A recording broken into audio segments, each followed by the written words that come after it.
Ready to rock. We are back. It's another episode of the GoldenV Podcast. It is Sunday, July 13th, around 2 p.m. local time, Pacific time, and I've got our friend TJ Lee joining me again to talk about the BC Lions Edmonton Elks game. I guess this is week 6 in the CFL right now. So TJ and I were just chatting a little bit about off the air about matchups, and I had said to him, I found it interesting to see Calgary beat Winnipeg and then beat Saskatchewan. So Calgary's now 4-1, while the BC Lions are 2-3. But we're going to get into this Elks game right away, and I've got some notes, and I'm going to share this now. So Okay. TJ and I can have a look. Welcome, TJ. How are you? I'm great, man. Thanks for having me. Anytime I could get on a podcast and talk football with a friend, oh man, I'm welcome. I'm excited. I know it works so well, doesn't it? So let's go right to this Elks depth chart, and let's start on defense here, right? Because obviously there's not a lot of names there that I know. You're the defensive specialist here, but looking down at this Elks defense, and I've got some numbers on them too. Who stands out to you on this depth chart immediately? Honestly, man, they all stand out, because they've had journeys, whether they're new and just cracking the depth chart as a first-time starter on this roster. The youth stands out, but the turnovers that they've had before and the lack of turnovers that they had this year, that all stands out. Just the tackling warriors that they have, and Anderson and Morgan, and just the strength that they have from Brinkman and Ceresna. So, there's a lot of potential, and it's just they're just not generating enough turnovers. Right.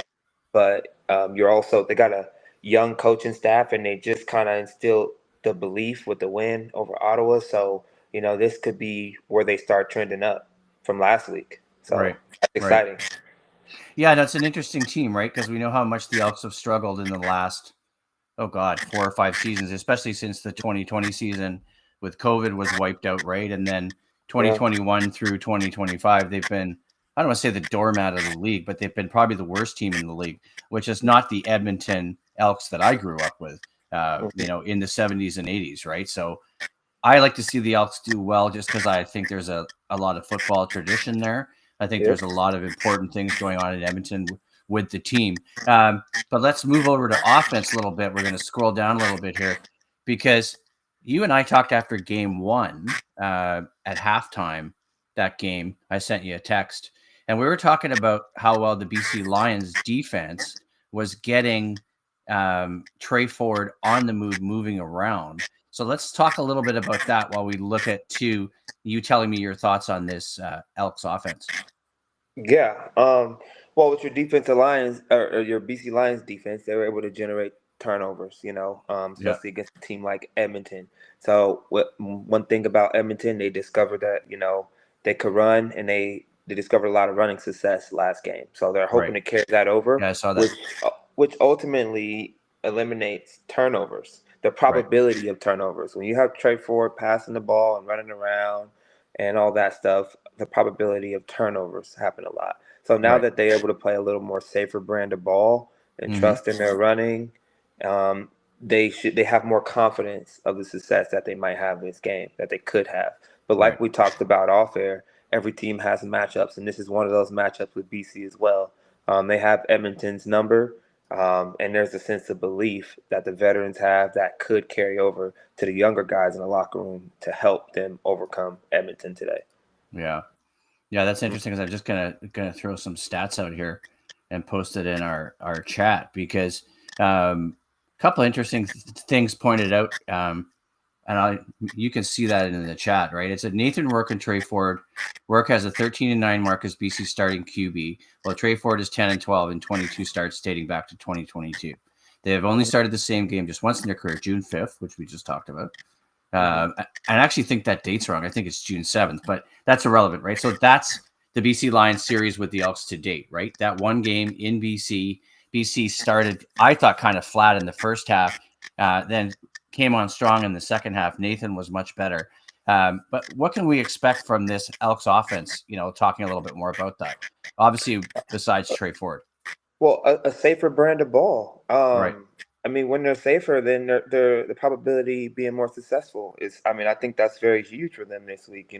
They're going to be mixing in a lot of runs. From league and Right. all their other weapons and perimeter throws and all that stuff. Right. Which opens up deeper plays longer. As the game goes on. So I mean, if Right. the BC Lions defense can continue to generate turnovers, no matter how much brief success Edmonton may have, then I mean the chance that BC can hold on, and that's the thing. I don't think Edmonton's a great team at coming from behind, um, because of the brand that they are playing, but if it's even, then Edmonton has a chance, or if it's close, then Edmonton has a chance because can for sure come back with the escapability Ford has in the pocket when they do pass the ball. Yeah, and I just dropped that stat in too. A little more about Nathan. I was trying to find some stuff on Trey Ford, but BC did win 31-14 in week 1, obviously at home at BC Place. 324 passing yards and 3 TDs from Nathan Rourke. So, That was the game with the explosive second half, right? Yeah, that's right. Yeah, Yep. that's well. Trey Ford ended the night with 178 yards and 1 interception. Right, so bit of a difference there based on the way Nathan played in the first half. And I don't have the exact stats from the first half, but I remember that being in the second half that Nathan and the Lions offense was much more efficient. And then obviously the Lions went on basically a 3-game losing streak after that and had some games on the road where they had to play back-to-back against Winnipeg, lost both of those, and then lost to Saskatchewan. In Saskatchewan, before that big comeback last week in Montreal. So let's switch to the BC Lions, starting with their comeback.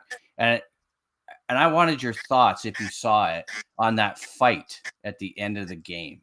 What did you think of that? Because there's been mixed reaction around the league. I've seen response on Twitter. Oh, there shouldn't be fighting. Oh, there shouldn't be this. I disagreed. I mean, the fight doesn't bother me at all. And I was like, fantastic. Nice to see that defense and that team have some, I don't know, like real emotion in that game. Like they actually cared, right, to be there at the end, right?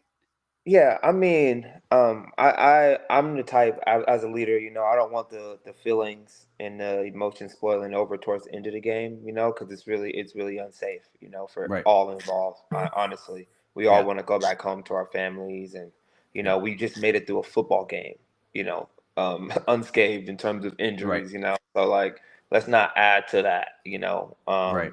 That's my standpoint from it, and then as a leader, you kind of got to get the guys out of there. We won. That's the biggest victory of the night. Not a knockout or not anything else outside of, you know what I mean? Yeah. You don't Ultimately, really want knockouts, right? you're hurting your own pockets. You know what I mean? You're making the organization look bad. So there's a certain sense of professionalism you should probably show. Right. But in terms of the comeback and the energy, because I know Montreal. BC got good representation due to Betts' following and Max's family out there, and Right. a lot of other players with family out there. So you get a good fan turnout in Montreal. So it was nice to see on camera, and it was nice to see that the guys had that belief towards the telling of the game, and it's such an away game like Montreal. Yeah, I'm just pulling up the depth chart here too, so we can look at for this week if I can get it a little bigger for you. Okay. So let's do the same thing again. So we're looking at BC defense. Obviously, I mean, you have more familiarity with that defense than anybody. Excited, right? yeah. I get excited when I look at the defense. Well, it's missing your name, but maybe we're working on Let's that. talk about that, huh? Well, yeah, let's start with this defense, because what does this defense do? You've taught me sort of about, it doesn't matter what the, Trey Ford and the Elks are running or what's on the ground. What are we looking for from this defense in this game? We need second down. We need high second down percentage in terms of stops. And on BC Lions, they did a good job all year in terms of like getting turnovers and creating turnovers, getting sacks. I think they're doing pretty good on that scale of things. In terms of passing yards, they're keeping it down. They're not really allowing a lot of passing yards. But in terms of the plays down the stretch, like the pass interferences and obviously there's going to be errors out there. But Right. overall, it's a great defense, and they're coming together. And so names that stand out, I love the way Carter Jr. is playing over there Okay. to the field. I love the way he's playing on the field out there. So very confident in him, gaining confidence in him, and I'm assuming the team is gaining confidence. Yep. And Cribbo back at safety, he's doing his thing. He's showing out, um, showing everybody the player he is. But not to mention Micah, he's leading the way through his tackles and Yep. through his leadership. So, Yep. those are things that stand out to me about this Lions defense. But ultimately, they just need to understand that mistakes are going to happen. Just continue to generate turnovers and really, really win on second down. Focus on winning on second down, and that run defense is the Achilles heel. I'll use that because I'm the Right. Achilles guy.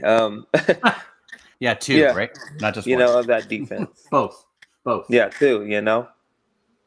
Yeah, and I shared something else in the chat too that I thought was pretty interesting as well, because I found this through the game notes. Lions ranked first in yards allowed, Yeah. led by a stingy defense. So if defense is not the issue, minus the run defense, where's the challenge for this team right now? One would think, we're not pointing fingers directly at Nathan Rourke, but we're going to switch to the offensive side of the ball. What is this team missing on offense? Because if you got defensive numbers like that and you have a dramatic win against Montreal by field goal, the score is 21-20. So you didn't allow a lot of points, but you didn't score a lot of points. Mm-hmm. Well, it's So the situation. It's about the situation ball. So BC, if I'm a coach of BC, what I want to do is I want to focus on a lot of situation ball. right. Unfortunately, when it comes to second and long, and BC's playing good on defense, there's a pass interference or something. At an important time in the game. You know what I'm saying? Yeah. Um, and then also when it comes to, the offense moving the ball, offense Yeah. moves the ball well. BC's offense moves the ball very well. But when you Yeah. come to percentage in the red zone, that's not so high in terms of coming down with points. Right. So those are elements we want to practice on. Yeah, we can generate turnovers, but outside of that, when we're not, it's coming down to the red zone or something, and we're getting a PI. And Yeah. what that does is just move the chains and let teams get points on the board, whether it's a field goal or whatever. Right. So that's kind of what's showing from a defensive perspective, but offense it's definitely red zone scoring. Because they do a good job of moving the ball. Yeah. I guess that question is when I'm trying to remember all the names, but some of the names that aren't on this Lions offense anymore. I mean, you could go back as far as Brian Burnham departing, but really it's, everybody from, I'm trying to think who I saw sign recently. Holland signed somewhere recently. Lucky Mm-hmm. Whitehead's gone. Mm-hmm. I mean, you have Justin McInnis, but Justin McInnis is not enough, right? And so, I mean, we know how good Justin McInnis is, but when I look at the slot back position, we still have Couture, we got McInnis. Looking at the other side, we got Hatcher, we got Berryhill, we got Eberhardt. Berryhill and Eberhardt are newer, right? And I don't remember their exact positions, but some of those really well-known names I just mentioned are gone. I don't know if that's hurting the Lions offense a bit, or if you think these guys Eberhardt, Berryhill, can step up a little bit more in terms of. I believe they're all good and they all can. Yeah. But in terms of what you're known for, Yeah. I mean, we're known for moving the chains. The Lions are, Yeah. and we need a guy that's known for being that hot guy when in the red zone. You know what I'm Yeah. saying? Well, That that was essentially my point, right? yeah, you need that player that who we're going to throw to in the red zone. We know is going to give us a touchdown. Well, exactly. It could be Katoy because he's such a sure catcher and he's able to sit and find a spot in the zone. When the defenses are, focused on McGinnis and Hatcher. Yeah. Anybody, somebody has to have that identity in the red zone. Like, Yeah, that's what I was thinking. We're going That's what I there. was thinking. That's Yeah. our red zone guy right here. Yeah. And a lot of the time back in the day, it was Burnham. It doesn't matter. It's in the red zone. Oh, throw it to Burnham, and just see, Yeah, pretty watch much. him come down with it. By any means. Yeah. And then that helps everybody else build the confidence around other players. So once you get that red zone guy, he's gonna be itching his palms around the red zone, and the defense is gonna kind of lean that way or cloud that way, and then that opens up someone else's, belief in themselves in the red zone, and then now it's just going to start sprinkling all over the place. And I guess one of the main questions that's bound to emerge, or that's going to get asked, I mean, obviously we have to cover it. I mean, there's a number of things. We've talked about penalties is one area they seem to really get punished on. And I sometimes wonder, I've tried to learn more about the CFL rules, but I've seen a lot more CFL games this year. There seems to be penalties all the time, almost on every series. That I saw Hamilton start yesterday against Ottawa, even though Hamilton beat Ottawa. So penalties is a thing, but the main question that everybody's going to want to know, or I shouldn't say the main question, one of the big questions has got to be Nathan Rourke. After last week's performance, what are we expecting from Nathan today? Because obviously, we know about the changes in the offseason with Vernon moving to Calgary, but Nathan is the guy. So, and Masoli proved that he wasn't reliable enough. So I don't know enough about Chase Bryce as of yet, but what are we expecting from Nathan today? I feel like Nathan is, first off against Edmonton, he's gonna come up successful. First, he's a persistent guy. And after a bad game, he has a good one, and he doesn't stay down for long. So he's gonna be resilient. He's gonna put up over 300 yards passing.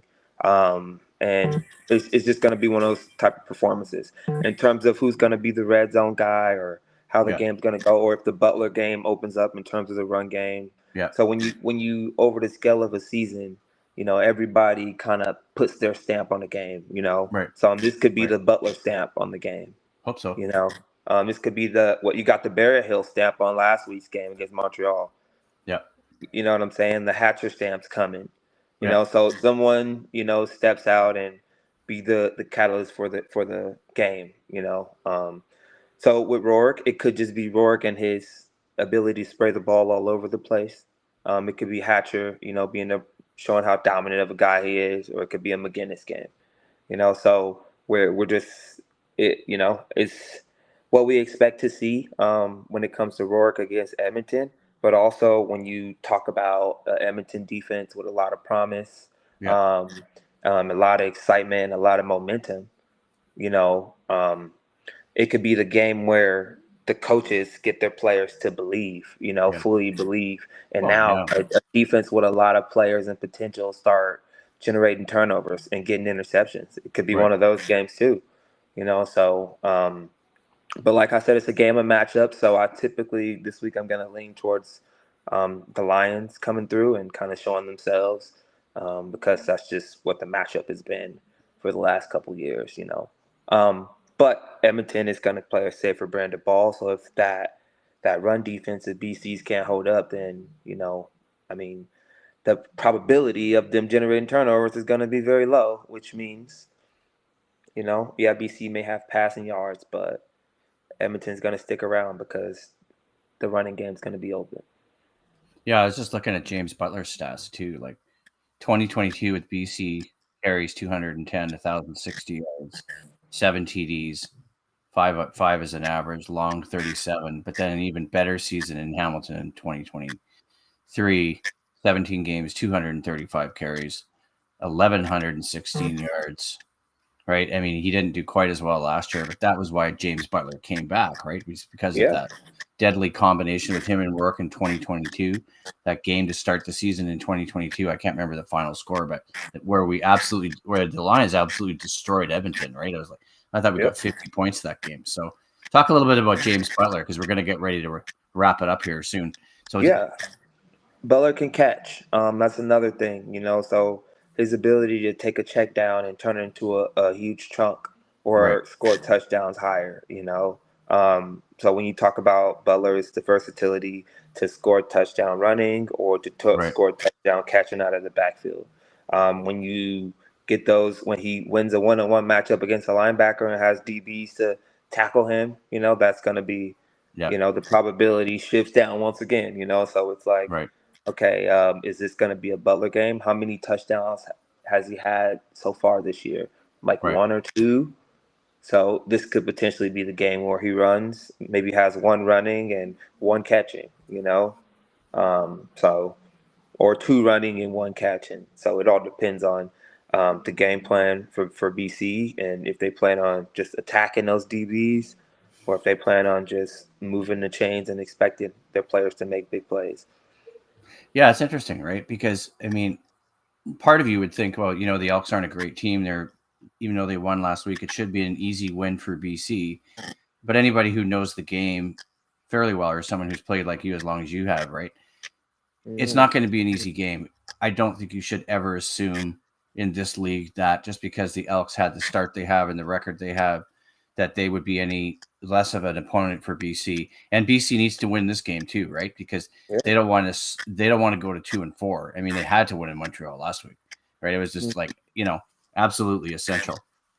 Yeah, with Edmonton, when you have a young team, new coaches and younger coaches, I mean, they're at that stage where this could potentially be where they get the players to believe and buy in, after last week's win. So that could be what the mentality they're going into the game with, and hoping for, and that could change the scoreboard at the end of the game. But we'll have to see. Yeah. We'll see whose day it is, right? Yeah. Yeah, let's wrap it up there. You got a prediction on a win and a score, or are you going to? You don't have to. BC over 30. Okay. Say BC 34-24. Okay. All right. Let's wrap it up there. Thanks, TJ. We'll talk to you soon.